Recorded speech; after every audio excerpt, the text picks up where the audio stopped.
Admit all.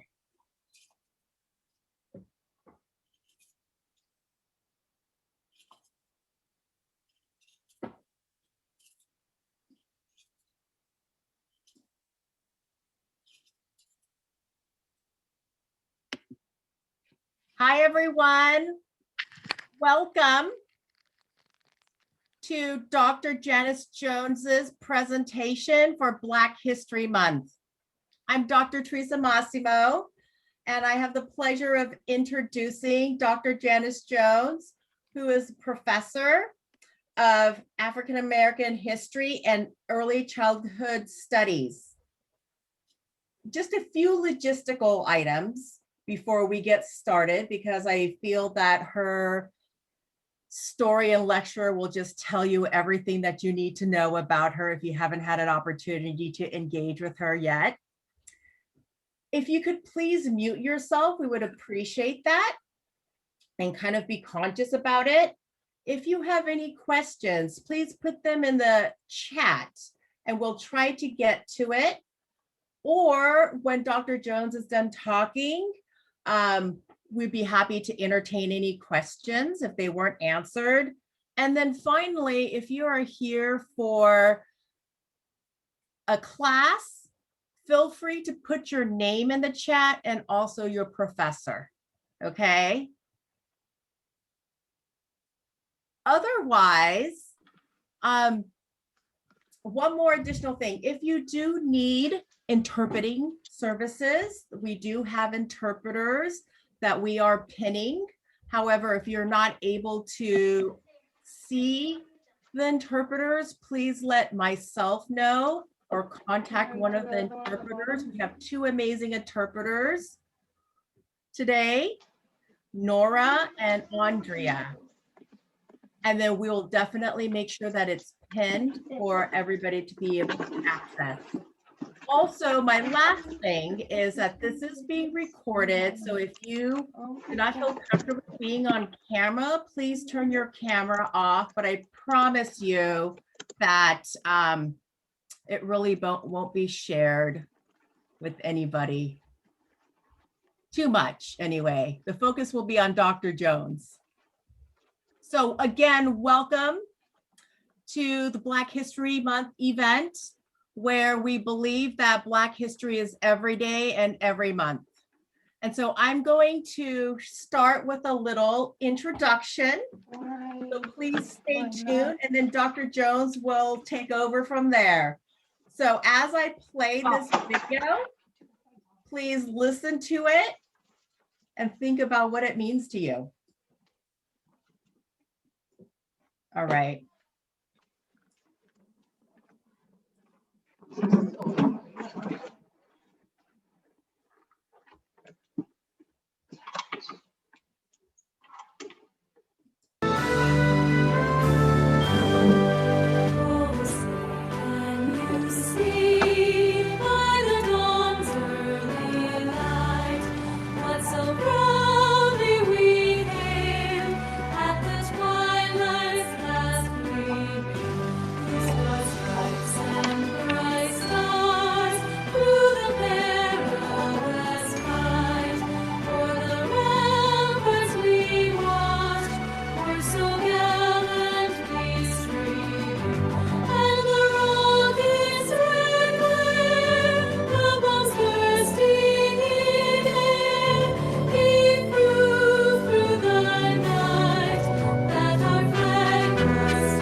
Thank you. Welcome to each and every one of you. Welcome to Her Story, Silence in the Land of the Free and the Home of the Brave. Silenced. You're trying to lose belly fat, stop doing cardio. This sounds backwards, right? Well, believe it or not, it's actually true. Stop. Excuse me. Silenced in the land of the free and the home of the brave. Why Black History Month? I would like to answer that with a quote from Reverend Dr. Marvin A. Mickle, PhD, who is president and professor of church leadership at Colgate Rochester Crozier Divinity School. Black History Month is not the time to pander to and patronize Black conservatives by making a once-a-year statement about how Black people have contributed so much to the United States of America. Black History Month is a time to ask the nation, how far has it come in its quest to be a nation with equal opportunity for all of its citizens?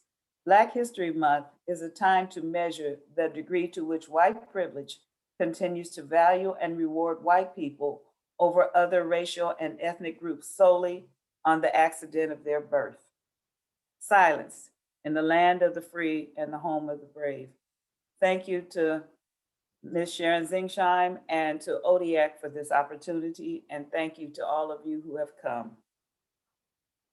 I also want you to realize that this is not African American History Month. This is Black History Month. Why do we need this? Because this history is the history of this country. It's not just the history of Blacks, but this country was built on the backs of Blacks for free. My story is history. His story is history. Their story of African ancestry, all of our stories, is this country's history. As we had our ancestry and legacy stolen by what is this country and what this country calls the benign institution of slavery. For my peace of mind, as I go through this presentation, I'll be referring to those who were held against their will and forced to work, perform sexually to procreate, or for the master's pleasure. My ancestors will be referred to as enslaved. Well, how did we get here? How did Black people get here? How did I get here? Well, I want to go back to 1619, excuse me, when the first people of African ancestry came here on the White Lion with 20 others. They came here, as other people did, from Britain as indentured servants. They landed in what later became Hampton, Virginia. They lived in Hampton, Virginia for 1 year. They had a son named William, who happened to be the first Black child born in this country, the first child of African ancestry. There were other people of African ancestry in this country before these people, but these are where we start our history today. And you know what's so interesting is they landed at what was to become Hampton, Virginia. And it just so happens that 225 years later, the Emancipation Proclamation was signed at what is now the front door of Hampton University in Hampton, Virginia. 225 years later, the Emancipation Proclamation was signed there. So back to 1619, when Anthony and Isabella came, they came as indentured servants, feeling that they would work their time. They paid their porterage, the amount it took for them to get here. They felt they would work that off and be able to be free, as were the white indentured servants. But it didn't happen that way. They worked, they were freed, they were enslaved again, they were freed, they worked again, they died actually enslaved. 20 years later, another Black man by the name of John Punch came here with one Scottish man and one British man. And they both, the three of them decided that they were going to run away, that they had worked hard for their indenture and they were ready to be free. They had paid back the cost and they were leaving for their freedom. Well, the Scottish and the Brit were both given 4 years. John Punch became the first legalized slave in this country. And please realize again that enslavement is a state of being. Enslaved is a forced lifestyle that changes one's mind. He was enslaved. Well, how do I fit into all of this? First of all, please realize that my story is 90% of people of African ancestry's story in this country of America, whose foreparents were enslaved. You can change the name, you can change the state where they live, but the story remains the same. The dynamics of it may change, same game, different players, but it's most of our story. My grandfather, who was second generation post-emancipation proclamation, told the story to us. I myself am 4 generations post-slavery. My great-grandparents, my grandparents, my parents, and then here's me. I'm the last of a generation that actually was able to talk to people who had been enslaved. They were 90 or 100 years old, but we were actually able to talk to people who had been enslaved. And many times the stories of the enslaved people that they passed down to next generations, those stories were kept secret. Why were they kept secret? It was because they were too painful, they were too horrid, they were too disgusting. Those who had endured slavery or whose children were born after they were free, had been made to be embarrassed because of their foreparents' enslavement. This country made sure that Black people at that time felt like they were of no value and that they were of no need. And whites at that time even had different anthropological studies and ethnographic studies done to show that Black people were inferior, the brains were smaller, and that a Black person couldn't function without a white person. They did this during enslavement, they did this after enslavement, they even did it as late as the 1950s. But in my family, the stories weren't always kept secret. When relatives would come to visit, they always waited until they thought we were outside playing or we were asleep and they would tell the story. And my ancestors came during the early 1800s.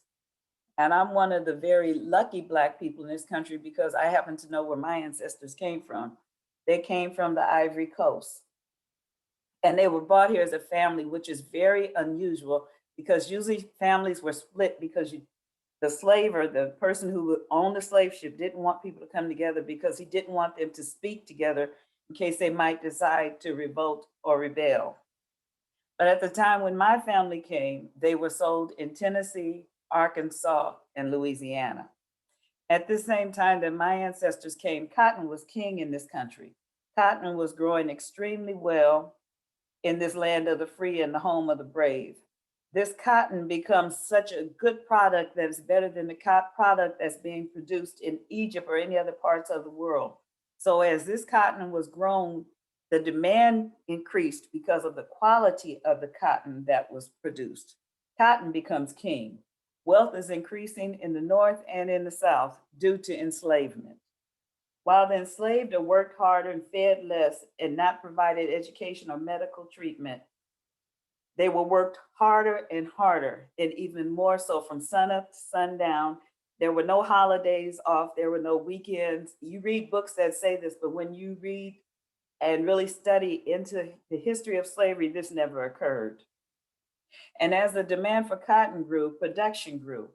And then an enslaved man known by the name of Sam invented what Eli Whitney patented in 1793 as a cotton gin. But fortunately, Eli Whitney was not able to make a lot of money off of the patent because of the way he went about getting the patent. And he didn't make the money he thought he was going to make out of it. And with the increase in the growth and production of cotton, see, with the cotton gin, you didn't have to have people who had to pick the cotton and then pick the seeds and the dirt out of the cotton. The gin could actually do it. So you could employ more people in the field to plant the cotton and harvest the cotton. So that made the demand for free labor even more. Why am I telling all of this? Because this is how I got here, through the cotton fields of the South. And the other thing that gets me about this cotton production, cotton is king. And then it begins, when we look historically, it says that the Cotton Kingdom was a benign institution. And when I think of something benign, I think of something that when we're sick and we have a benign growth, they remove it, they treat it, you go on about your business.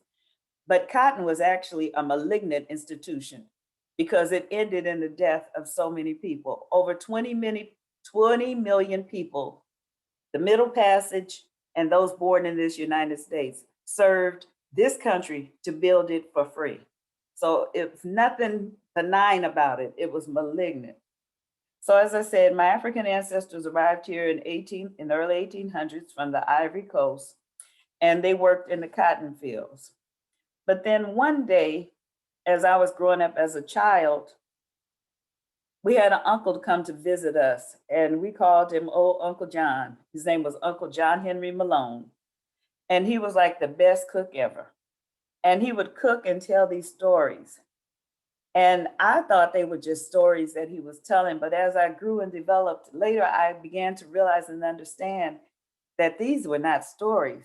These were actually people that were related to me. These were my ancestors in this land of the free and the home of the brave. The characters' names changed, but the story remained the same. So as you listen today, please realize you can ask almost any Black person whose ancestors were enslaved their story, and you'll get a very similar story of how their family left the South and came to be. This country acted as though this period in history never occurred. So did many of my ancestors due to the pain it had caused them. Their ancestors didn't want to relive their childhood as an adult or a child growing up in the 19th century or the earlier 20th century where Jim Crow existed. And if a Black person looked at a white person in the eye, you could be lynched. And if you were 60 or 70 years old, someone called you boy or girl, you better respond. So if you call an adult Black person a boy or girl today and wonder why you get a reaction, think about those times of enslavement. I don't care how old you were and what you could or could not do. You were always boy or girl, or auntie or uncle, but mostly boy and girl. I today do not answer to gal or girl. So I often wonder, I'm over 21, so when do I get to become an adult? When if I go into a store, I think about my foreparents. If I go into a store, now I can purchase it. But when my foreparents went into a store, when they were enslaved, and even after they were freed during Jim Crow, if they touched an item, whether they needed it, could afford it or not, they were forced to buy the item. If you didn't want it, just because your hand touched it and you were Black, it was yours. Well, if you couldn't find a way to pay for it, you might end up in jail or working on somebody's farm forever. If you were enslaved and you did it, then your master had to pay for it. My ancestors also knew another reason they didn't want to tell the story is they remembered back to when they were finally allowed to ride on streetcars or go in public places. If they saw a white person coming in their direction, that they better move and they better not ever look them in the eye. And a Black man better not look a white woman in the eye, because if he did, that could mean his life. And even if there was space available and the white person could go around, you, the Black person, had to move so that they could pass by. It was not about humanity, it was all about color. So my ancestors knew their place and they wanted to exist. So they continued to stay in their place in this land of the free and the home of the brave. But my ancestors also knew that family was important, and they were grateful for the day when they could finally stay together as a family, when those who were enslaved were now able to reunite and live with families if they could find their family to reunite with, or they'd start another family. They were just grateful that they were able to live free. I know I seem like I'm rambling, but please listen to my story so you can understand it. Blacks also at this time, post-enslavement and the early 20th century, were not allowed to read or to write. And if you could read and write post-enslavement, it was a blessing, because had you been found to know to read and write during enslavement, you would have been killed. So I want to go back now to January the 1st, 1863. And that was the day that the Emancipation Proclamation was signed. And remember now, I have two families that I know about. One side lives in Pine Bluff, Arkansas, and the other lives in Pulaski, Tennessee. I'm going to take a minute first and tell you about the family from Pulaski, Tennessee. Well, the family in Pulaski, Tennessee, they still live on the land that was once the plantation where my great-grandparents were enslaved. And in 1995, I decided that I'd go to the reunion for the first time in my life with this side of my family. It happened to be held on the plantation where they had been enslaved, and is now part of it as a historical landmark because it was also part of the Underground Railroad. And there's a cemetery there where enslaved Blacks have been buried. The old church after slavery ended is still there. But the thing that got me about this family reunion was on one side sat the whites and on the other side sat the Blacks. But the killer to all of this was as we're sitting in Pulaski, Tennessee in 1995, trying to have a family reunion with whites on one side who were the slave owners and Blacks on the other side who were the enslaved. The KKK is celebrating their 130th anniversary marching down the street in Pulaski, Tennessee. I have not been back. This is my father's side of the family. I will never go back. I hope you see the connection to 1619 in me. As I and many who have lived silence in the land of the free and the home of the brave, we can tell you where we came from in this country. Our ancestors were enslaved. They're the ones who built this country. Well, now I want to shift over to my mother's side of the family. My grandparents were their parents had been enslaved on my mother and my father's side, but my grandparents were able to read and write once enslavement ended. And my grandfather was a minister, and he read all of the time, and he read anything he could find. And he happened to be able to get a copy of Dr. Carter G. Woodson's Journal of Negro History. Dr. Woodson, a Harvard PhD, devoted his life to the study of Blacks in this land of the free and the home of the brave. And he formed the Association for the Study of African American Life, focusing on the historical contributions of Blacks in this country, because this country said Blacks had made no contribution. Well, I'm sure if you used your refrigerator today, there's a contribution. If you turned on a light today, there's a contribution. If you ironed your clothes today, there's a contribution. If you drove your car and had to stop at a street light, there's a contribution. I'm not talking about present contributions. Those were past day contributions. The list goes on and on. So my grandfather would read this book, and he would make sure that he and my grandmother basically memorized it. And as a result of that, Carter G. Woodson, after writing this book in February of 1926, he held the first celebration of Negro History Week. And celebrations were held throughout this land to celebrate the contributions of Blacks that grew and developed in this country. And out of this, in 1970, 50 years later, the first Black History Month celebration was held at Kent State University in February of 1970. And then in 1976, exactly 50 years later, President George Ford proclaimed and recognized the history and notable contributions to this country's history as Black History Month during the 200th bicentennial of this country. And this is what President Ford said: seize the opportunity to honor the too often neglected accomplishments of Black Americans in every area of endeavor throughout our history. Dr. Woodson originally selected to recognize Black history contributions to this country's history, not because February was the shortest month, but because February for him was a month that was special. It was the birth of two people who he honored and cherished in his life. One was Frederick Douglass and the other was Abraham Lincoln. So that's why Black History Month is celebrated in February. It's not because it's the shortest month. It's because Carter G. Woodson wanted to recognize two people who he held dear to his heart, who helped him to gain the education and knowledge that he needed in his life. So after my grandfather explained this to us, I then began to understand why, as a Black child, Black churches use February to always remember Black History Month. And we always sing, which came in the 1930s, lift every voice and sing. And why Black history versus African American history? Black history in this country at a time when referred to nicely was because Blacks, this is very emotional, very, very emotional. Why Black history? Because he chose Black history because at this time we were not called Black. We were called Negro or the other.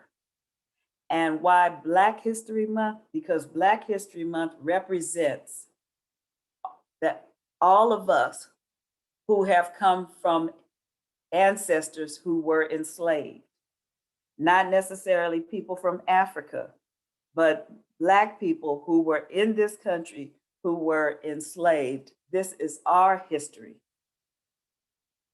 I hope you get that. African American is a term that can be used to denote anyone who is African ancestry, but does not necessarily have any family ties to the malignant institution of enslavement in this country. The reason I point that out is the past administration signed papers to change the name to African American History Month. And again, everyone who is African descent in this country may not be an heir of enslaved people of 1620 to 1865.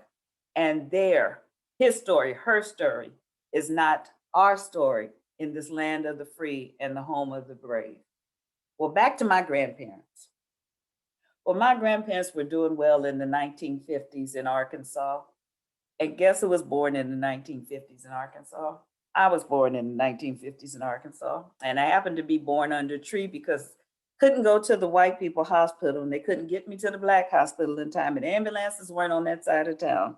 So as they were trying to get me to a car to get me to the hospital, I was born on my grandparents' farm under a tree. That's me. I've always wanted to be special. So anyway, my grandparents had purchased this farm in Arkansas, and my grandfather was a minister, and the church was close to the farm that they purchased. And my grandfather had purchased chickens and cows. And the story goes that they had a family of cows, quote unquote, and the grandmother of the cows was Old Bess. And one night they went to bed and went to sleep, and they heard commotion, but nobody got up to see what was going on. And next day they get up and the cows were gone.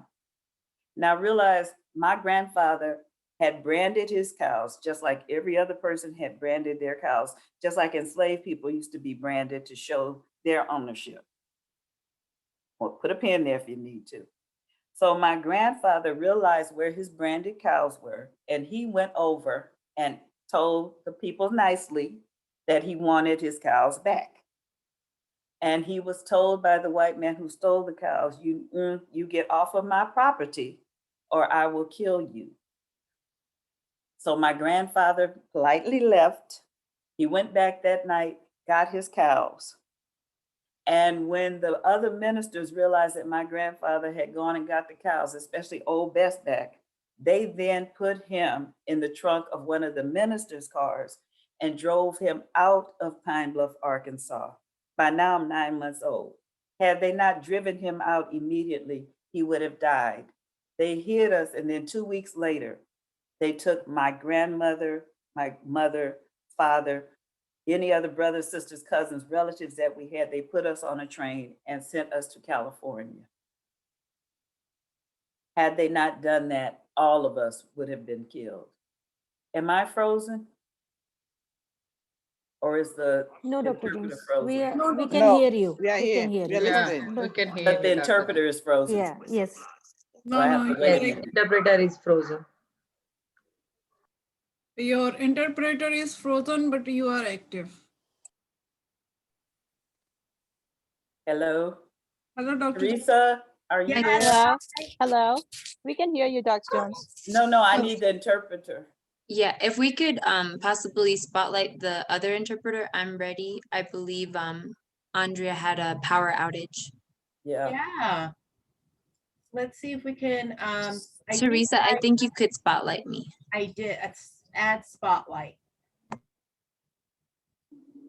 I think I did it. Yeah, nice. Okay, so for students of mine, it wasn't me this time. Okay, moving right along.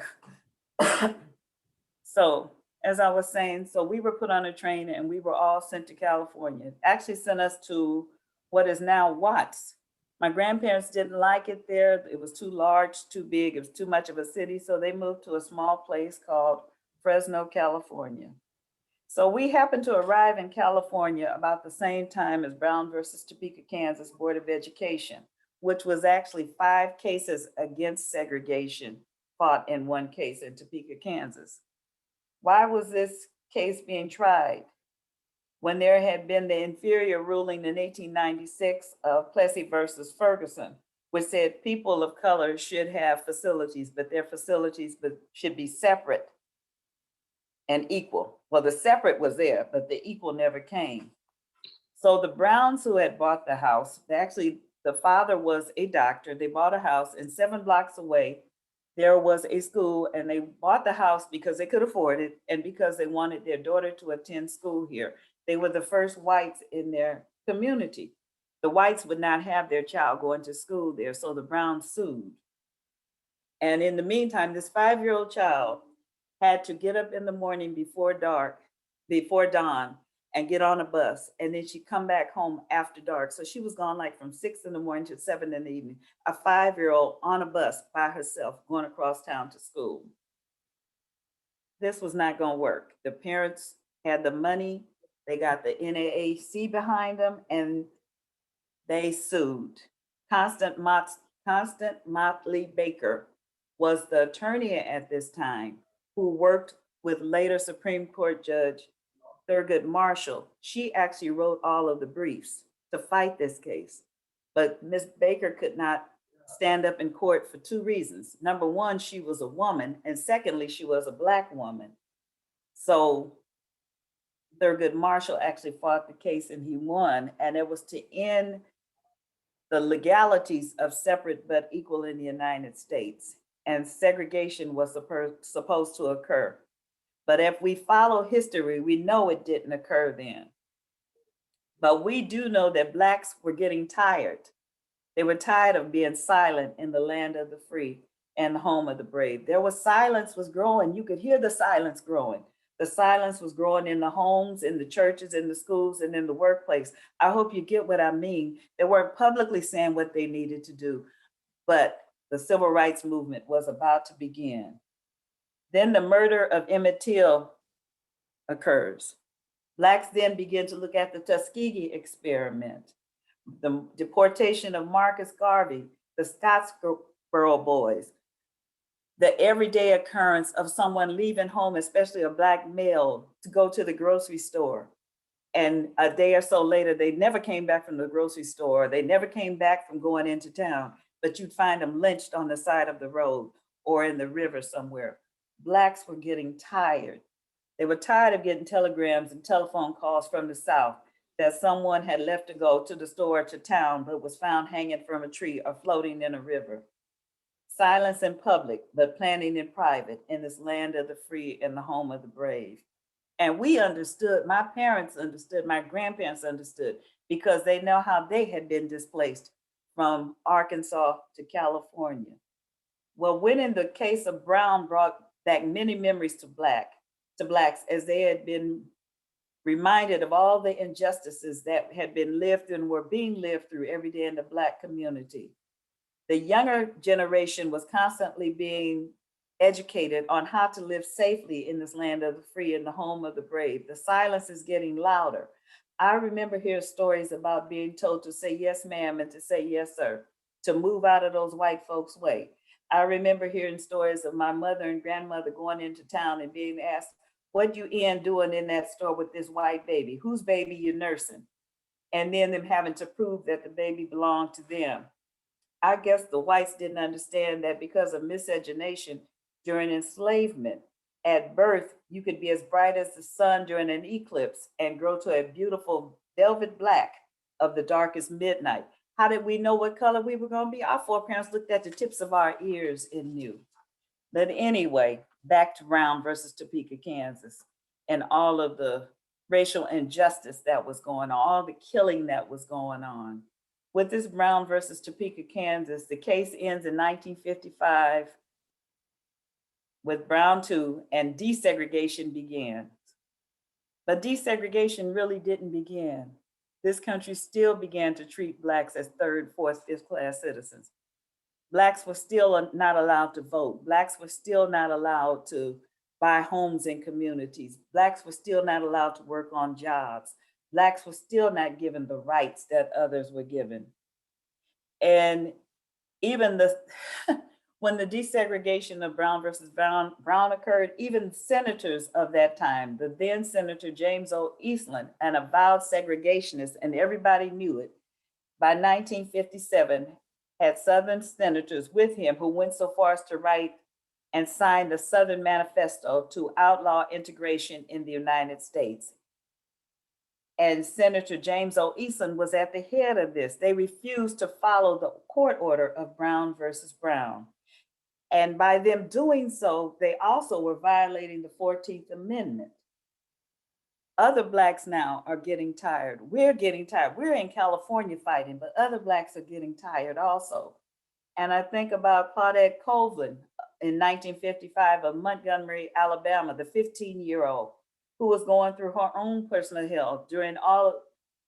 Why was she going through her own personal hell? She got on the bus one day after going to school in Montgomery, Alabama, and decided to sit down. She said, I'm not giving up my seat anymore. She ended up in jail, 15 years old, because she wouldn't give up her seat. Rosa Parks talked to her for about 3 or 4 months. And later that year, Rosa Parks decides, I'm not giving up my seat either. That was in March. And in December, she didn't give up her seat. And when Rosa Parks didn't give up her seat, that started the year-long Montgomery, Alabama bus boycott. And people are thinking now, we got this bus boycott going. The Scottsboro boys are killed, have been in prison. Some of them have died because what has happened to them, because some white person lied on them. Emmett Till has been killed. Segregation is still in our school systems. And I know what segregation does in school systems. I've seen it from nursery to high school to college. We've got the lynchings of men and women. And all of this is now coming to a head. All had been kept silent in the land of the free and the home of the brave, because this country felt like if we keep these people in their place, we can continue to hold a people down and do whatever we want, however we want, whenever we want. Had all been kept silent in the land of the free and the home of the brave, where would we be today? And many of us who sit here today only can sit because this silence in the land of the free and the home of the brave was broken. Well, what did the people do during this Montgomery bus boycott? They decided to bring in a power-packed preacher by the name of Reverend Dr. Martin Luther King Jr., 27 years old, whose birth name was actually Michael King Jr. His father had named him Martin Luther King after going to Europe and studying about Martin Luther and the Reformation. So Dr. King was called in. Black people decided enough was enough. My foreparents, my grandparents, my Uncle John, who was telling all these stories, had said, enough is enough. We're not standing here any longer. We've lost our land. We've lost lives. We've lost everything. We're going to fight. And I don't remember visually what went on in 1953 and 1954, but I do remember hearing the stories.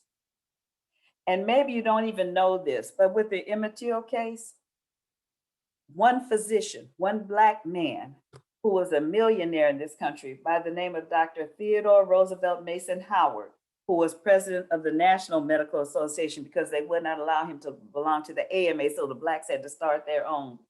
He took his money and helped fight the Emmett Till case. He helped fight with Brown versus Topeka, Kansas. He helped Dr. Martin Luther King in that whole civil rights movement from 1957 to 1968. So glad that there was someone, and this was a Black man, who was willing to stand tall and no longer be silenced in the land of the free and the home of the brave.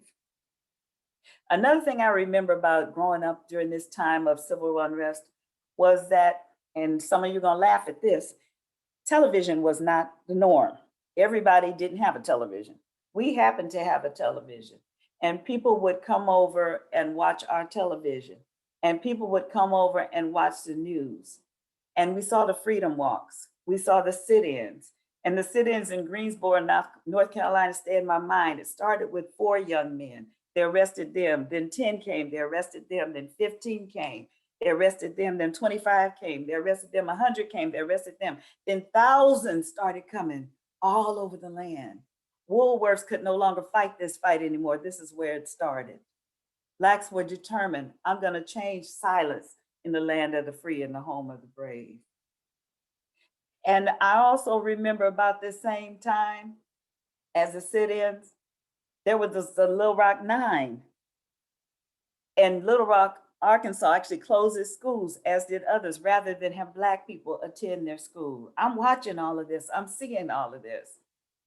And I remember Fannie Lou Hamer saying, I'm tired of being sick and tired. No longer will I be tired. She stood up and she fought. Dr. Martin Luther King Jr. saying, we shall overcome. Not you might let us overcome during all these sit-ins and during the bus boycotts and during the garbage strikes, but we shall overcome. And now I understand, and I began as a child to understand why we were in church Sunday through Saturday, praying for the civil rights leaders and the movement that they would not be killed, because we knew we had to overcome, not only in the Deep South, but even here in California. Why did we have to overcome? Who else was going to overcome for us if we didn't? Were we not part of the American dream? We were tired of living below the tracks. We had actually built the tracks and knew what was above the tracks, but could not buy beyond the tracks. We couldn't shop on the other side of the tracks, but we could clean the toilets there and be janitors there. We could pay taxes, but we couldn't live there. And that wasn't just in the South, that was in the northern part of this country, the eastern part, and the western part. And I'm speaking to you now of my own experiences in California, living in Fresno, California.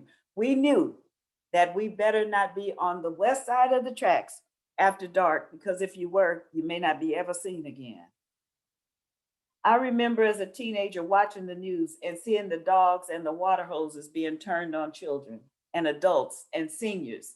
And this country said nothing until Black children in this country started showing how the fire hoses had taken the bark off the trees and the skin off the Black children's bodies in the land of the free and the home of the brave. Black children, skin washed away by water hoses, dogs turned on them, bitten, nobody there to treat them. As I say, by this time I lived in Fresno, California, and desegregation was also an issue there. And the school had been ordered to desegregate. And we're one of the few cities in the United States that this ever happened in. And I know I'm telling different eras at different times, but I've been here a long time. I can't tell it all in one day, so I'm telling you parts that stand out in my mind. So while I'm a high school student in Thomas A. Edison High School in Fresno, California, the white students from McLean High School decided that they would drive their Camaros, their Mustangs, and their Mercedes over to the Black part of town because they didn't want to see us bust to their part of town. I never understood what that was about, but I was very grateful. 60 Minutes and a couple other channels came and did stories on us as to why this occurred. I don't know, but I do know that I'm grateful I didn't have to get up before dawn and come back after dark to go to school. But yet, even with that happening, we knew that we couldn't get in those Mercedes and those Mustangs and those Camaros and go back across town with those students. We had to stay on our side of town. They wouldn't even play football with our football team or basketball with our basketball team. Yet we knew we had to stay on our side of town and not be caught across town after dark, even if you had a job on the other side of town. These were not written laws that said this, but these, just like Jim Crow was never written, but Blacks knew if you broke a Jim Crow law, that could mean your life. We did too. We also knew of the red lines on maps that had been drawn to show where Blacks and other people of color could live. We knew our parents could build the houses on the other side of town in those red lines, but they never could buy a house on the other side of town in those red lines, even though they had bent them. Today, the lines are gone, but current day lenders ensure people of color cannot live in certain areas by denying loans that people actually qualify to receive. In the Bay Area right now, 31% of home ownership is Black people. 31%. And it's not because Blacks don't qualify, or don't have the money is because they're not giving them the loans to buy the homes. That's just a footnote for you to think about. So while I was at Thomas Edison High School in Fresno, California, as a senior, I was very Janice. And what do I mean by that? They were telling us that Janice, you're getting ready to graduate. You need to think about being a secretary. You need to think about being a telephone operator, switchboard operator. You need to think about being a clerk or a seamstress, or maybe even a teacher, but you can only teach Black children. And I had the audacity to say, I want to go to the University of Southern California, or to Stanford, or Harvard, or Yale.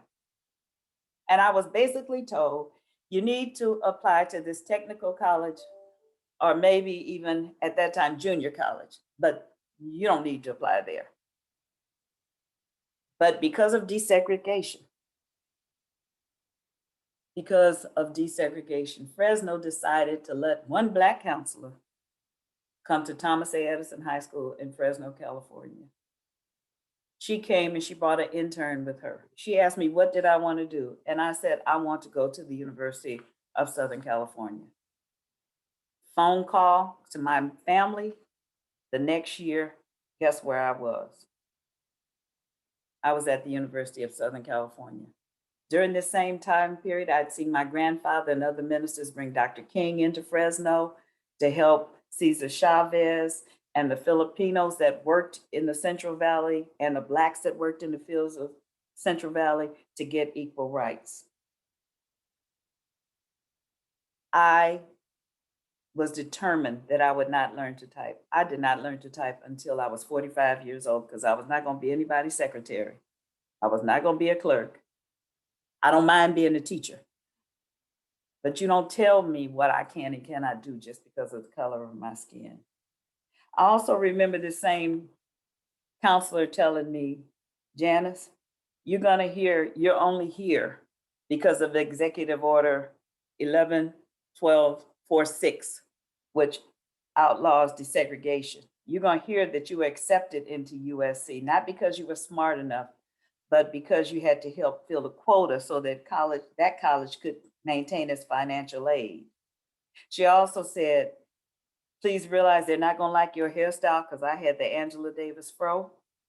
And she also told me that they're not going to like when you braid it either. But one thing she said to me, she said, you got to be who you are and remember who you are.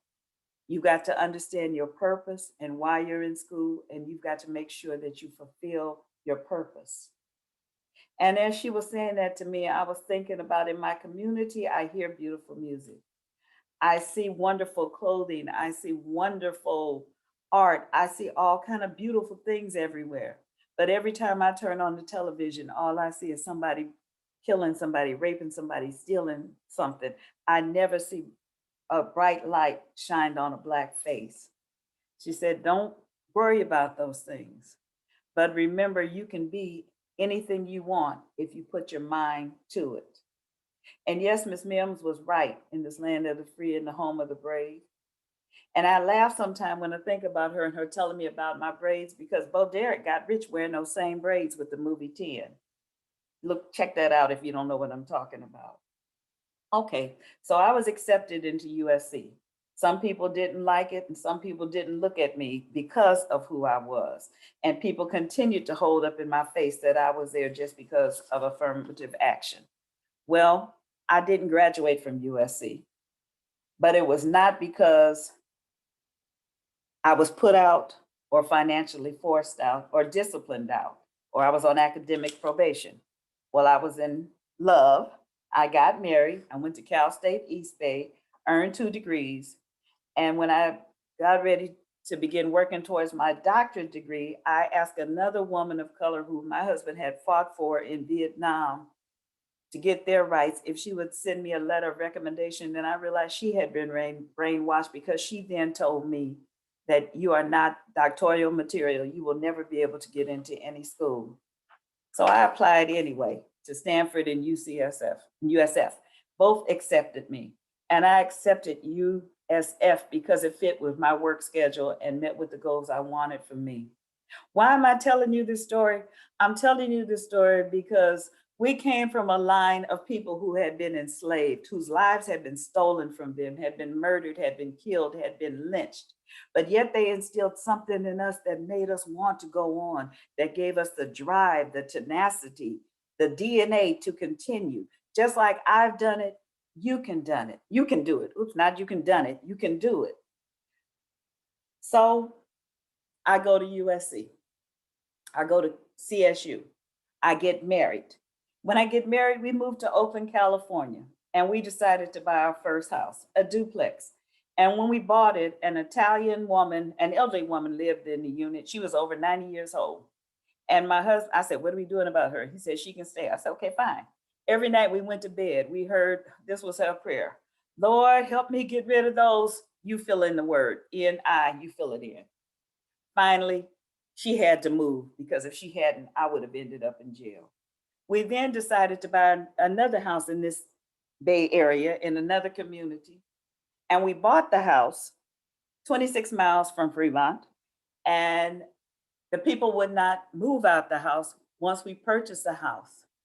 And then when they found out who we were, they wouldn't move. Then they tore up the house. The FBI came to our house regularly. This is within the last 40 years, came to our house regularly because they said we were selling drugs. But the people who we bought the house from, their sons were actually found dead for selling drugs on East 14th in this city, moving right along. The truant officer would come to my house all the time because of my children, wanting to know if they actually went to the school there. One day I just finally told him, I'm the maid. Come back when the owners of the house are here. I'm just the maid. Haven't heard from them since. So we decided that we would then buy another house in this city in a different part. That was a big mistake.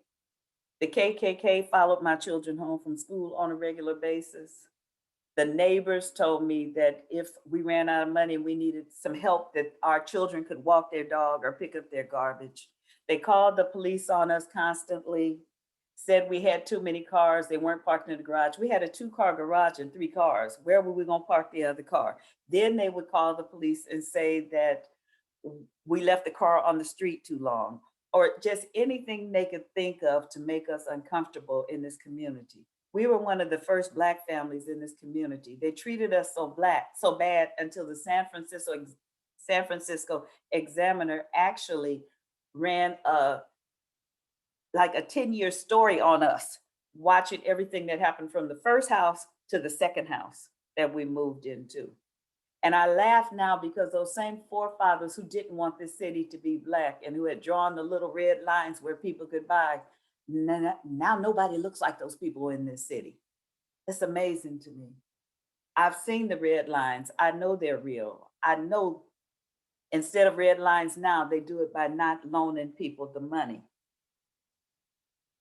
And the house we're in right now, they said they sold it to us. It had been on the market for 3 years because they didn't want Asians to bid. So they'd rather sell it to the coloreds because they knew not too many more could afford to buy and move into our neighborhood. Would have backed out of the deal, but by then the papers were signed and we had to stay in the house. Well, my story goes on and on. The school my children went to really had a race riot one day. Finally, it was all over the news. This city then says, what are we going to do? I don't know. I knew what I wanted to do. I fought for my children. I fought for my children's children. I fought for whoever I could fight to make sure they had the right to live where they wanted to in this land of the free and the home of the brave. We had 3 businesses in this city at one time, and we were treated so badly, but I closed when I got ready, not because they kept bothering us and doing racial things against us. My story goes on. My story is almost every Black person's story who left the South during the first migration and later. So much racism, some of it institutionalized, some of it blatant, but still racism, implicit bias, microaggression, behavior was shown towards me and others. Why, you asked me today, why do I dislike being called a girl? Because when am I going to get to be a woman? You asked me, why do I want to live in a community that didn't want me? Why wouldn't I want to be the one to open the door so that others like me could live? Why would you go to a Toyota dealership and they tell you can't afford to buy a car, and then the next day you buy a Mercedes and take the receipt back to show you bought it, and the dealer just stand there and look stupid? Because people need to know you can do and be anything you want if you put your mind to it. Bought a car in 2015 and the dealer was writing up the car, and then he says, "May I show your credit score to everybody in here?" I said, "Why?" I said, "Because I've never seen one like that before." Translation: I've never seen a Black person with a credit score like that before. Now I need to run on because my time is almost up. But this part, I don't want to forget. Last semester, I was teaching in one of my African American history classes. We had stopped talking, and what we were talking about, and we started discussing the murders of Breonna Taylor, Ahmaud Arbery, and George Floyd. And I saw the chat was just flying like crazy. And that I was like, what is going on? What's causing all of this commotion? We're in an African American history class. What is going on? And the question in the chat was, why are we in an African American history class? Why are we talking about Black Lives Matter in an African American history class? Why am I having this discussion with you today? Because I'm just telling you that my story is so many other people's story. I know how it feels to be Black in a place where no one else looks like you. If you speak up, you're angry, aggressive, or violent. If you say nothing, you are dumb, and others feel they can speak for you, and you must accept their thoughts as yours. I have been in meetings where I raised my hand and no one bothered to call on me. Yet when I spoke out and spoke up, I was a troublemaker or crazy. I've been told that if you want to get ahead in this life, you sleep with me. If you don't, you stay down there with the others. I think about before COVID-19, where the Black student at Ohlone College was shaking the soda machine to get his soda out, and someone comes from the English Tutoring Center and tells him, "Boy, stop shaking that." 30 years old, "Boy, stop shaking that soda machine." He didn't stop shaking, and then he stops. He looks around, his white friend comes over and says, "What's the matter?" He says, "My soda won't come out." He shakes the machine. Nothing happens. But then the Black man is told, "I'm calling security on you." Another student comes in depressed because in our art history class, she was told that Native American and other ethnic art is mediocre and of no value.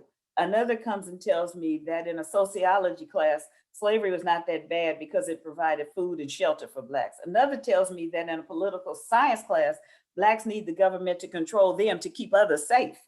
One student recently transferred from Arizona and sits with his mouth open as I explain the atrocities of enslavement, as he too had been taught how good slavery was for Black.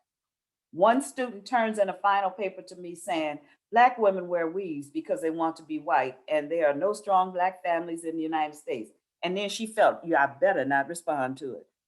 Yet another student tells me he is not African American, but just a USA student, as that is where he and his parents, grandparents, and foreparents have been. He lost Africa 7 generations ago. I had to agree. As I think back, I lost Africa 4 generations back. So how much longer must I be silenced in the land of the free and the home of the brave? When do I just become a citizen of the USA? As Dr. King often asks, how long do I have to continue to be silenced in the land of the free and the home of the brave? Today, the murders have not stopped. History records the violence. Give me one more minute and I'll be through. But we hear all lives matter. Black lives are the only ones that do not matter in this country, as a bullet in the back or doing a jog or in bed go uncharged. Voter fraud and gerrymandering occur everywhere. But Stacey Abrams said, not here, and led a group of Black women to lead a highly successful voter registration drive that caused the former powers in control to lose control. George Floyd kept his word to his daughter and changed the world with the loss of his life. Black people are dying in phenomenal numbers due to the lack of limited medical care during this COVID-19 pandemic. Reminds me of the unneeded hysterectomies of the 1940s through 1990s of Black women, the free use of Henrietta Lacks stem cells. The highest power in the land incites a riot and does not even get a slap on the hand, but yet students in Atlanta marched quietly last summer in a Black Lives Matter movement march in memory of Mr. Rayshard Brooks, and violence occurred. They're not violent, but the police are. They are tased and shot with rubber bullets, and major injuries occurs. One eye is put out. But this is still good trouble. Yes, this is still good trouble. They are injured while the highest power in the land spews out hate in order to stand by as the Capitol is desecrated. And believe it or not, he can run again. I would like to close with a statement from former President Obama in his bestseller, Audacity of Hope, written when he was a senator from Illinois.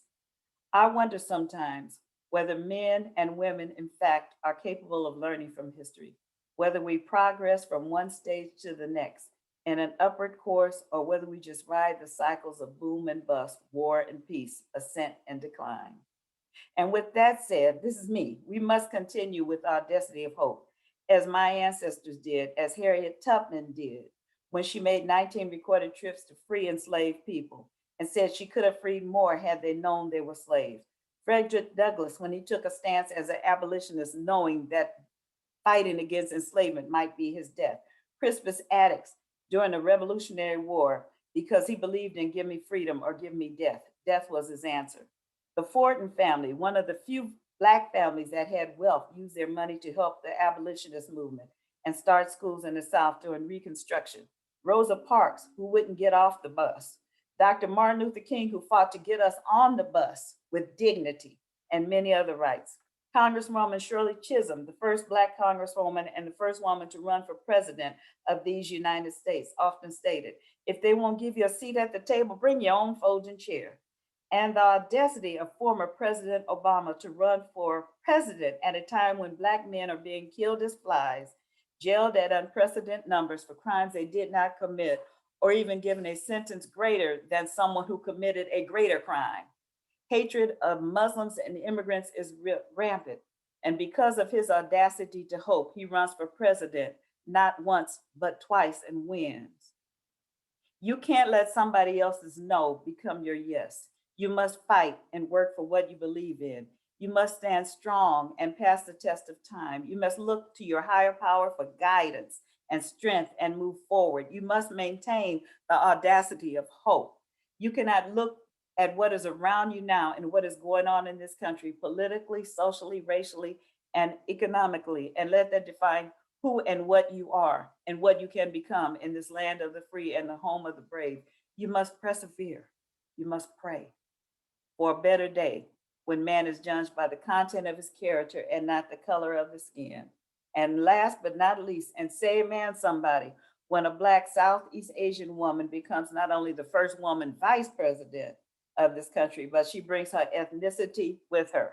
Thank you, Ms. Harris. And just in case you or someone in your family has taken the Moderna vaccination for COVID-19, thank you, 34-year-old Kasmika Corbett, for your work on the COVID-19 vaccine. And I may have been silenced in the land of the free and the home of the brave, but as Gloria Gaynor sang, I will survive, but no longer silenced in the land of the free and the home of the brave. Thank you. Amazing, Dr. Jones. Thank you so much for sharing your story and telling the truth about US history.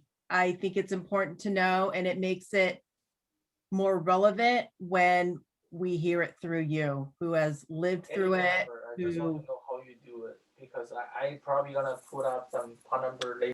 Thank you all for coming, and I Thank hope I didn't you. bore you too much with my story, but I hope you learned something and you will be encouraged to go out and do and be whatever it is you are It was destined to amazing. be, and helping others as you do it. Each Thank you one so brings much, one Dr. big- Jones. You are an inspiration. Thank you so much.